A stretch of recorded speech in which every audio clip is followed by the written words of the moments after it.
Наричат го живо човешко наследство. Освен, че е част от оркестъра 101 Каба гайди, Костадин Илчев е възпитал поколение в отношение към инструмента. На своите 76 години той продължава с музиката и не спира да майстори гайди.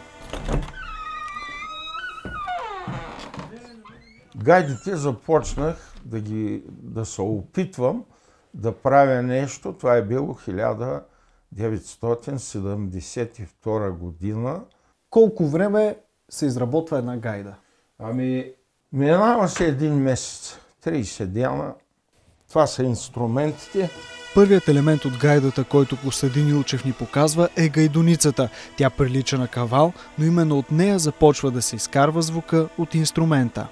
Сега вземем дяволчето, вземем гайдуничката. До тук сме разпробили дупките с по-малка бургия, сега вече отваряме с по-голяма, но не става на един път, на няколко пъти, на 3-4 пъти. Така отваряме по-малко.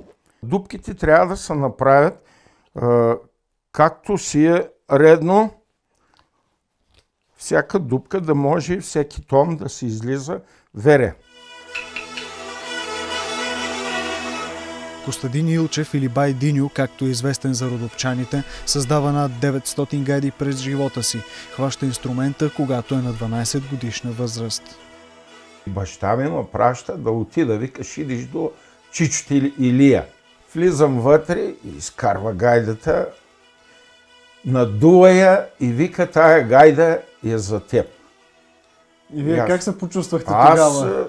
Целият плувнах в една горещина, така в едно напрежение и това мина 4-5 минути, така вълнението премина и той вика, сега ела, вика да ти покажа най-напред, вика, първите уроци, как да я надуваш, как да подреждаш пръсти, всичко. И къде ви заведе пък вас гайдата, докъде стигнахте с нея през целия ви живот? Обиколих по Европа, ходих в Щатите с гайдата. И къде е нейната душа? Душата е в красотата на свирнята и когато е близко до човешкото сърце, от това по-хубаво няма.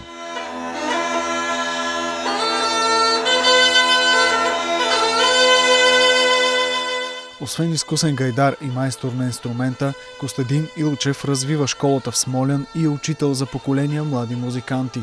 Сред тях са 18-годишните Георги и внукът на Костадин Никола Илчев. Цялата ми рода свирят на гайда и оттам се запалих. И един ден така в първи клас реших и отидах и се записах на гайда. И вече 12 години свирим и двамата. Състои се, това е гайданица, това е борчило и на двете има вътре по един малък пискон, е тази част. Тази част се нарича пискон. От него всъщност се определя колко да е висока или колко да е ниска тоналността на гайдата. И много зависи той дали е студен, дали е влажен. Той е много капризен този пискон. Това дърво да го накараш да свири не е лесна работа. Готово е за цепене и... След пискона, Костадин Илчев ни показва как се майстори и духалото. От тук се вкарва въздуха в гайдата. Окачихме дървото, което ще обработваме. Сега пущаме струкчето и започва да върти.